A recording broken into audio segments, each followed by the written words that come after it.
బిడ్డ పుడితే ఎవరికైనా సంతోషమే. ప్రతి తల్లికి ఉండే ఎదురుచూపే. అలాంటి ఎదురుచూపే ఆ తల్లి కన్నా మరో బిడ్డకు కూడా ఉంది. తన తల్లి తమ్ముడినో చెల్లినో కంటే చూడాలని ఎంతగానో కోరుకుంది. అయితే రెండో కాన్పులో ఆ అవకాశం ఇవ్వలేదు డాక్టర్లు. నీ వయస్సు చాలా తక్కువ, ఇప్పుడు కుదరదు అన్నారు. ఆపరేషన్ హాల్లోకి అనుమతి లేదని తిరస్కరించారు. ఇప్పుడు ఆ అమ్మాయికి 12 ఏళ్లు. ఈసారి తన తల్లి మరోసారి ప్రెగ్నెంట్. నెలలు నిండాయి. హాస్పిటల్లో జాయిన్ చేశారు. మరోసారి తన కోరికను బయటపెట్టింది. ఆ తల్లి చెప్పడంతో ఆపరేషన్ రూమ్ లోకి అనుమతిచ్చారు డాక్టర్లు. ఎంతో యాంగ్జైటీగా తన తోబుట్టును చూడ్డానికి రెడీ అయ్యింది. బిడ్డ బయటకు రాని వచ్చేసింది. వెంటనే డాక్టర్ ఆ అమ్మాయిని పిలిచి ఆమె చేతుల్లో పెట్టారు. అప్పుడు చూడాలి ఆమె ముఖం. టెన్షన్, సంతోషం కలగలిసిన భావాలు. ఆ చిన్నారి ముఖాన్ని చూసి మురిసిపోయింది డాక్టర్. వెంటనే తన అసిస్టెంట్ తో ఫోటోలు తీయించింది. ఫేస్బుక్ లో షేర్ చేశారు. ఇది మిసిసిపిలో జరిగింది. ఆ అమ్మాయి పేరు జాస్. 12 లక్షల మంది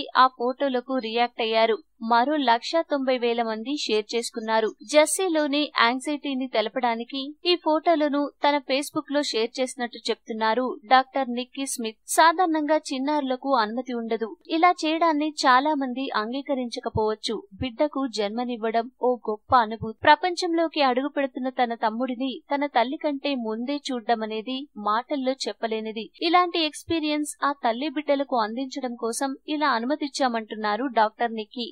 ఈ వీడియో మీకు నచ్చితే లైక్ చేయండి, అందరికీ షేర్ చేయండి, కానీ సబ్స్క్రైబ్ చేయడం మాత్రం మర్చిపోకండి.